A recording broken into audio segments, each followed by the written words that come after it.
मराठा आंदोलक मनोज जरांगे पाटील यांनी येत्या 29 ऑगस्ट रोजी शेवटच्या निर्णायक आंदोलनाची घोषणा केलेली आहे आणि तशी तयारी देखील आता सुरू झालेली आहे. स्वतः आपल्यासोबत बोलण्यासाठी जरांगे पाटील आहेत.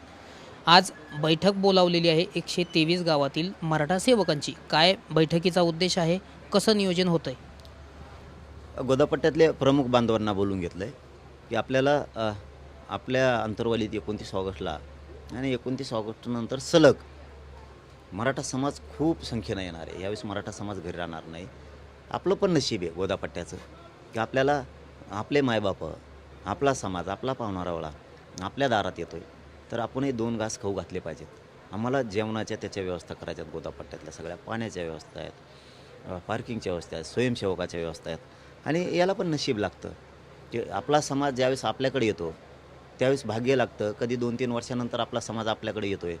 आपण मोठ्या मनानं सगळ्यांना जीव घालायचा आणि आमचा गोदापट्टा तेवढा भरून पडतो. खूप सेवा करतो आलेल्या समाजाची. कोणत्या कोणत्या गोष्टीचं नियोजन केलं? आज आता पार्किंगचं कालपासून तर सुरुवात झाली. मार्केट कमिटीकडे तिकडं 70-80 एकरवर पार्किंगला सुरक्षित गाड्या लावल्या, मग ताण राहत नाही पोरायला. ते झालं आहे. आता रोप मंडप टाकणं चालू आहे, कारण लाखो पोरं इथं थांबणार आहेत. काही आमचा वर्ग असा आहे की तो कायम इथंच राहणार आहे.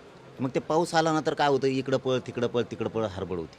आणि मग हे निर्णायक आंदोलन आहे, त्यामुळं इथं असं चोख निवेदन चाललं आहे, जबरदस्त. सगळे पत्रे फित्रे टाकून टाईट सगळं चाललं आहे. आता 3 दिवस झालं मंडप उभारणी चालू आहे. आणखीनच 6 दिवस होत नाही, इतकं मोठं काम ते सुरू आहे. म्हणजे पोरांना रोप मंडप टाकणं चालू आहे, कारण लाखो पोरं इथं थांबणार आहेत. काही आमचा वर्ग असा आहे की तो कायम इथंच राहणार आहे. मग ते पाऊस आला ना तर काय होतं, इकडं पळ तिकडं पळ तिकडं पळ हडबड होती. आणि मग हे निर्णायक आंदोलन आहे, त्यामुळं इथं असं चोख निवेदन चाललं आहे, जबरदस्त. सगळे पत्रे फित्रे टाकून टाईट सगळं चाललं आहे. आता 3 दिवस झालं मंडप उभारणी चालू आहे. आणखीनच 6 दिवस होत नाही, इतकं मोठं काम ते सुरू आहे. म्हणजे पोरांना ते टेन्शन कमी होतं आहे. एक म्हणजे मोठा मंडप दिल्यामुळं जेवणाचं, पार्किंगचं हे पण करायला. एक वर्ग आमचा अशात आहे, इथं राहणारा एक वर्ग असा आहे आमच्यातला की तो नोकरदार वर्ग आहे, राजकारणी वर्ग आहे, व्यावसायिक वर्ग आहे. ते काही शेतात काम असणार आहेत. ते येणार, भेट देणार, आंदोलनाला बळ देणार, पाठिंबा देणार, पुन्हा जाणार, पुन्हा येणार. असा एक मोठा वर्ग आहे. काही इथंच थांबणार आहेत. मग आपल्याला आता ते ॲम्ब्युलन्सपासूनच्या व्यवस्था, पोरांच्या राहण्याच्यापासूनच्या व्यवस्था, खूप निवेदन आहे. ते डॉक्टरांच्या टीम टाकणं आहेत मोठ्याल्या, त्यांना इथं त्यांचे टेंट टाकणं आहे, त्याच्यात सगळ्या सुविधा देणं आहे. पाण्याचे टँकरं खूप लागणार आहेत, लांबून येणार आहेत म्हणून.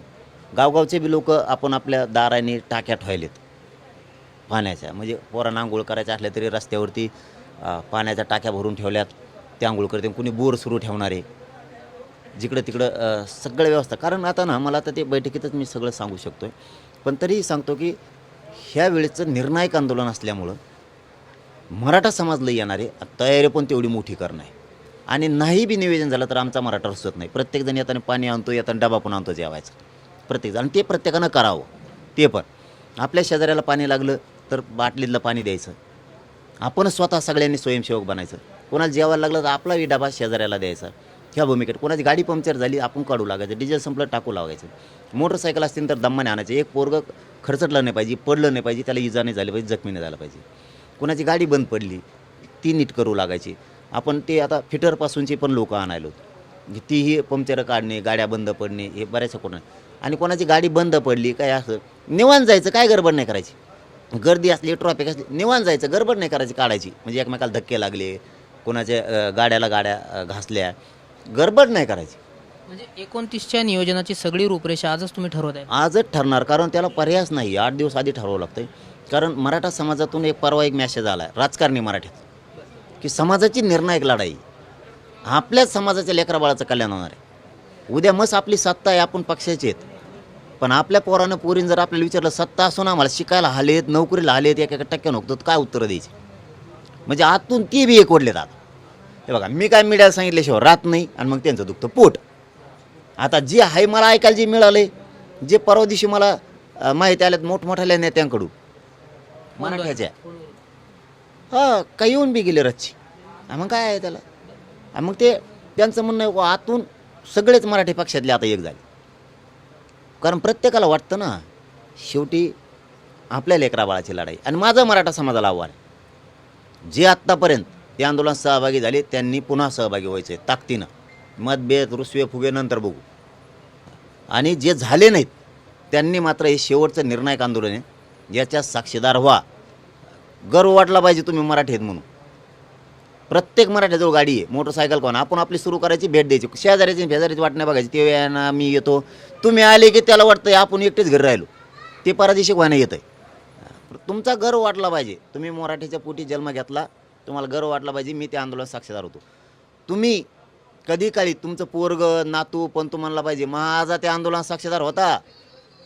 तुमच्याबद्दल छाती ठोकून तुमच्या नातवानं पोरानं पंतूनं सांगितलं पाहिजे माझा आजा माझी आजी त्या आंदोलनात होती. असा डाग लावून मरू नका की आमचा आजा त्या आंदोलनात नव्हताच बा, गावातच हागत होता. गर्व वाटला पाहिजे प्रत्येक मराठ्याचा. प्रत्येकाने उठायचं आणि स्वतःच्या जातीच्या लेकरा बाळाच्या कल्याणासाठी या आंदोलनात साक्षीदार व्हायचं, पण शांततेत. जाळपोळ धिंगाणा कुठं करायचा नाही. मी देतो तुमच्या लेकरांना मिळून कसं द्यायचं, पण आता हे निर्णय आहे एवढं लक्षात ठेवा. विदर्भापासून सगळे खवळ्यात आरक्षण असून सुद्धा ते म्हणजे मराठीच्या मदतीला जायचं. खानदेश पूर्ण, पश्चिम महाराष्ट्राने तर इतिहासच घडीला. त्यांच्याही लक्षात आलं जरी सदन भाग असला तर उद्या जमिनी कमी होत्या, लेकरं बाळ लेक वेळी शिकायचं कशा, आपण आज श्रीमंत आहेत आणखीन श्रीमंत होऊ, हे त्यांच्या डोक्यात आलं. आणि मला तो आनंद झाला की त्यांचा स्वाभिमान जागा झाला, त्यांच्यातला मर्दपणा जागा झाला. पश्चिम महाराष्ट्र कळून उठला, मराठवाडा तर मराठवाडा ते जाळच आहे. हां, ते आगंधूर सगळं संगच असतंय, ते तर मागं कशातच पडत नाहीत. फक्त मराठ्यांनी एवढ्या वेळेस घरी राहू नये. मग तुम्ही 29ला या, 30ला या, 31ला या, 2ला या, 4ला या, 5ला या, केव्हा या आंदोलन सुरू आहे तोवर या. आणि मराठी प्रत्येक दिवशी लाखातच आहेत. याचा अर्थ काय 29 ऑगस्टला येऊ नका असं नाही. 29 पासून मराठा समाज बांधवांची ये जा आता सुरू झाली आणि ती बी लाखातच. मराठी तुटून येणार. बोट लावायचं नाही फक्त फडणवीसनी एक काही पोराला, एक ध्यानात ठेवायचं नाही तर मी मुंबईला निघालो म्हणून समजायचं. नाटक नाही करायचं आता. एकदा आमच्या आयमावलेचं तुम्ही रक्त सांडून रक्ताचा चिखल केला आहे. फडणवीस याच गोष्टी 3 वर्ष होतात. फडणवीस रक्ताच्या चिखलात आमच्या आईमावल्या किंकाळ्या फोडत होत्या, हे ध्यानात ठेवायचं. खरं तर आता तुम्ही 28 तारखेचा अल्टिमेटम दिलेला आहे, इशारा सरकार 28 तारखेपर्यंत. त्या अनुषंगाने तुमच्याशी काही सरकारचा बोलण्याचा प्रयत्न झाला का, किंवा तुम्हाला काही निरोप आलाय का? मी माझा मराठा समाज आम्ही बोलायला नाही म्हणलो नाही, बोलायला तयार आहेत. मला 58 लाख नोंदीचे प्रमाणपत्र पाहिजे, बाकी काही सांगायचं नाही. नोंदी तुम्ही शोधल्यात, आम्ही नाही. तुम्ही मला यादी द्यायची. या 58 लाख लोकांचे प्रमाणपत्र वाटप केले हे TV9च्या माध्यमातून विखे पाटलाला, लाडभाऊला, उदय सामंत साहेबाला, शिंदेंना आणि फडणवीसला सांगतो. नोंदी तुम्ही शोधल्यात. 58 लाखाचे प्रमाणपत्र 28 ऑगस्टपर्यंत आम्ही वाटप केलेत. ही यादी प्रत्येक मराठ्याला दिलेत आणि या नोंदी सापडल्यात. ती 58 लाखाची यादी, 2 याद्या, प्रमाणपत्र वितरित केलेले आणि नोंदी सापडलेली यादी, दोन्ही पण द्यायची. तुमच्याकडे यंत्रणा एका घंट्यात काम होतं आहे. तुम्ही तुमच्या तलाट्याला, ग्रामसेवकाला सांगा 58 लाख नोंदी सापडल्यात, या गावातले सापडलेत, याला म्हणा तहसीलला जाऊन अर्ज कर. 1 घंट्याचं काम आहे तुमच्यापुढं. तुम्ही 3 वर्ष लावलेत त्याला. त्याच्यामुळे सुट्टी नाही. 58 लाख नोंदी, त्याचे प्रमाणपत्र, ज्यांना प्रमाणपत्र मिळालेत त्यांच्या व्हॅलिड्या. दुसरं काम त्यांच्या व्हॅलिड्या. तिसरं काम तुम्ही हैदराबाद गॅझेटचा GR काढला, त्याचे प्रमाणपत्र वाटप करायला सुरुवात करायची. चौथं काम तुम्ही जे महाराष्ट्रात आत्ता 2 दिवसात आदेश दिलेत, मराठ्यांचे कुणबी प्रमाणपत्र द्यायचे नाही, ते सांगितलेलं बंद करा. प्रमाणपत्र सगळे वाटप करायचे, पुन्हा सूचना द्या. चौथं काम सातारा संस्थान, कोल्हापूर, औंध, पुणे आणि बॉम्बे गव्हर्नमेंटचा गॅझेटचा GR काढून अंमलबजावणी पाहिजे. सुट्टी नाही, हालू देणार नाही. 1 मिनटं म्हणले तुम्ही, तुम्हाला वेळ आता नाही. निर्णायक आंदोलन शब्द असतो आणि शब्द आहे आपला. आता शेवटचा आणि निर्णायक, पुन्हा आंदोलन याच्यावर नाही. मराठ्याचा पुरा घेणार मी. ECBC EWS मधल्या सगळ्या पोरांच्या निवडी झालेल्यांच्या नियुक्त्या पाहिजेत मला. टोटल व्याज परताव्याला एकही मी माणूस शिल्लक ठेवणार नाही. एक सगळ्यांचे. तुमच्याजवळ पैसे आहेत की नाहीत मला माहीत नाही, ते आम्हाला सांगायचं नाही. तुम्ही सारथीच्या योजना बंद केलेल्या सुरू करायच्या. पंजाबराव देशमुखांच्या माध्यमातून शिष्यवृत्ती काही ठेवायची नाही. केसेस मागं घ्यायच्या. तुम्ही बलिदान गेलेल्या कुटुंबाच्या निधीपासून नोकरीपर्यंतचे सगळे विषय संपून टाकायचे लगेच. काय ठेवायचा? ज्या मागण्या आहेत त्या सरकारकडे दिलेल्या आहेत, त्या मागण्यावरती मी ठाम आहे आणि मी आता सोडत नसतो. 29ला तुम्ही म्हणताय की निर्णायक आंदोलन आहे. सरकार गांभीर्याने घेईल आणि प्रतिसाद देईल काही त्या दिवशी? नका घ्या ना, आपण तसं आंदोलन करतच नाही. उपोषणाला बसलो आणि माझ्याकडे यान फोन करा आणि येता का भेटायला, आम्ही लईच बाबा 10 दिवस झाले, 2 दिवस झाले, 3 दिवस झाले, येता का बसलाच काय आलं मग? आपलं तसला धंदा नसतो. अगदी ये नाही तर नको येऊ. मी माझ्या जातीसाठी जीव द्यायला तयार आहे. मी जीव जोस्तर बसलो आहे. यायचं का नाही ते त्यांचा प्रश्न आहे, माझा नाही. त्यांच्याकडून मी घेणार, त्यांना सुट्टी नाही. आणि मराठी 29ला लई येणार. सगळ्या अंमलबजावणीची आंतरवाली तुम्ही केव्हापर्यंत वाट पाहणार? कारण तुम्ही असं बोललात की आता आंतरवालीत वाट पाहू तर पाहू, असंच मुंबईला. मी मरूच तर वाट पाहणार म्हणजे का? माझ्या जीवात जीव आहे तोवर मी या जातीच्या लेकराच्या कल्याणासाठी, सुखासमाधानासाठी लढणार आहे. यायचं ते येईन सरकार नाहीत ना काय ना. त्यांचा माज मात्र मराठी आता उतरणार आहेत. हे तर मग तुम्हाला TV 9ला खात्रीने सांगतो. लयच माज आला त्यांना वाटतं सत्य पुढे शानपण चालत नाही, त्यांना मराठी दाखवणार आहेत. मराठ्या पुढे शानपणच चालत नाही तर गल्लीसुद्धा हिंडून देत नाही तर गाडीत बसायची पंचायत त्यांची. इतकं होणार आहे. डाव जर टाकला ना काही मग मात्र मराठी मुंबईत असतील. पुन्हा एकदा गावबंदीची वेळ. काय करे त्यांना गावबंदीचीच, गाव तेच येणार नाही तर गावोगावी काय जाते. सगळ्याचाच राग आहे त्यांच्यावर. मुसलमानाचा आहे, दलिताचा आहे, शेतकऱ्याचा आहे, मायक्रो ओबीसीचा आहे, आदिवासींचा आहे, मराठ्यांचा आहे, धनगरांचं तर पुरं वाटोळच करून टाकलं. सगळ्यांचा देवारा केला आहे. कोण सुखी इथं ना? शिक्षक जेवढे सरकारी त्यांना पगार नाहीत, कॉन्ट्रॅक्ट बेसवर घेतले त्यांना नीट पगार नाहीत. इथं नर्सला, डॉक्टरला पगार नाहीत, एसटीतल्या ड्रायव्हराला, किन्नराला पगार नाहीत. इथं सगळे कदरून गेलेत. कंपनीवाले GST भरू कदरून गेलेत. स्मार्ट मीटर आणलंय, ते स्मार्ट त्याला शब्द दिलाय, इतकं बिल येतं की पुऱ्या वावरातलं पीक इकलं तरी बिल भरणं व्हाय नाही. फडणवीसचं काम आहे.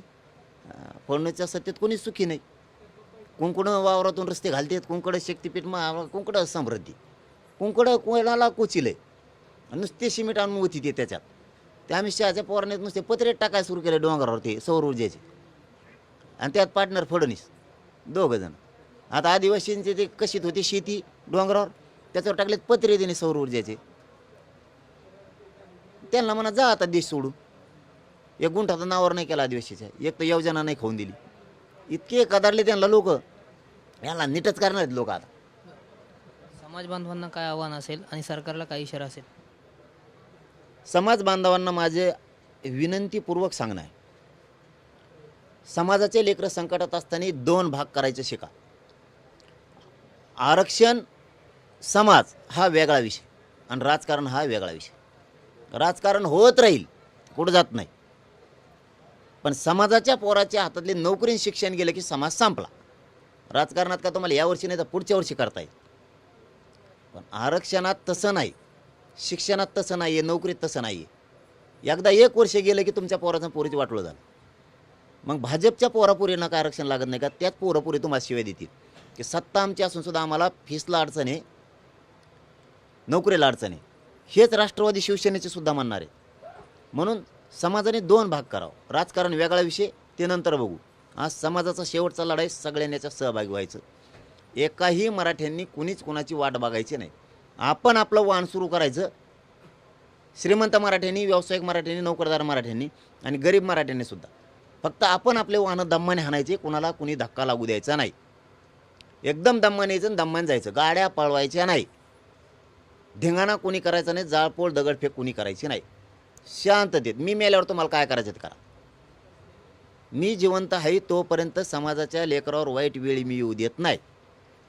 फक्त मराठ्यांनी ह्यावेळेस घरी राहायचं नाही. काम, नोकरीन, धंदा कुचकगारानं सांगायचं नाही. समाजाचे पोरं संकटात आणले त्यांनी नोंदी असून सुद्धा. त्यामुळे सगळ्यांनी धावून निघायचं, अस्सल वागायचं मराठ्यांनी, अस्सल. एकूणच आपण पाहतोय की हे होते मराठा आंदोलक मनोज जरांगे पाटील. येत्या 29 ऑगस्ट रोजी जरांगे पाटलांचं शेवटचं आणि निर्णायक आंदोलन पार पडतंय. त्या दृष्टीनं आज मराठा सेवकांची जी बैठक आहे 123 गावांची, ती आता पार पडणार आहे. कॅमेरा पर्सन अमित आडेसोबत मी रामनाथ ढाकणे, TV 9 मराठी, आंतरवाली.